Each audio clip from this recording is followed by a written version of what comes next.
la première fois qu'un pays francophone accueille une telle conférence. Et c'est l'occasion de remercier Son Excellence l'ambassadeur du Royaume-Uni pour le choix du Sénégal. Vous le savez, notre pays a une politique des langues qui repose sur la diversité et sur l'égale dignité des langues. Et chaque pays, évidemment, définit sa politique.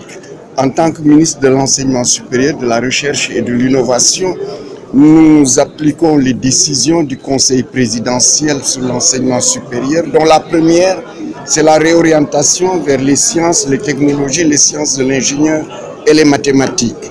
Mais il faut bien savoir, la langue est au cœur de tout cela. Sans une maîtrise de la langue, il est impossible de maîtriser les STEM. Et c'est une d'ailleurs des raisons pour lesquelles nous travaillons avec British Council pour que nos étudiantes et étudiants, à la fin de leur cycle licence, puissent maîtriser l'anglais et pour leur permettre d'utiliser cette langue comme langue de travail au niveau du master. Et vous comprenez que le Sénégal soit très heureux d'accueillir cette conférence, d'accueillir des spécialistes venant de tous les pays du monde et qui viennent ici aussi retrouver d'autres spécialistes sénégalais, échanger sur la place, le rôle des langues dans cet objectif qui est le développement durable. Et je pense en tout cas que le Royaume-Uni a bien choisi, Excellence, de venir dans le pays de la Teranga et nous sommes très heureux d'accueillir cette conférence.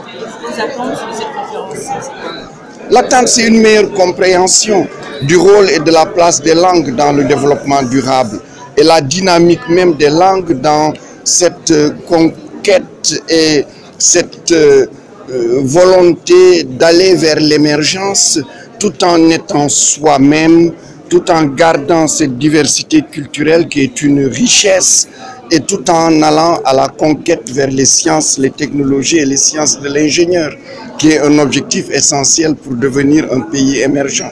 Bonjour à tous, je suis George Hodgson, l'ambassadeur britannique, et on est ravis d'être ici aujourd'hui avec Monsieur le ministre. Et j'aimerais tout d'abord remercier Monsieur le ministre et son équipe pour leur soutien absolu dans ce projet, la conférence sur le rôle des langues dans le développement du pays. Et on est ravis que ça se tienne ici au Sénégal, comme l'a dit Monsieur le ministre, la première fois dans un pays francophone, ce qui montre, je pense, l'importance de notre partenariat entre la Grande-Bretagne et le Sénégal. Qu'est-ce que le British Council fait en termes de programme? Donc le British Council est effectivement le bras culturel du gouvernement de la Grande-Bretagne et du Royaume-Uni. Et ici au Sénégal, le British Council est très impliqué dans la formation en anglais, dans les examens. Donc si vous voulez passer un examen en anglais, il faut passer par le British Council. Mais aussi dans la promotion des liens culturels entre le Sénégal et la Grande-Bretagne. Et dans la promotion des liens entre les secteurs de l'enseignement supérieur dans les deux pays. Et là, nous avons énormément de projets avec Monsieur le ministre qui sont en cours et on est ravis de ce partenariat. Vous avez entendu parler de diversité.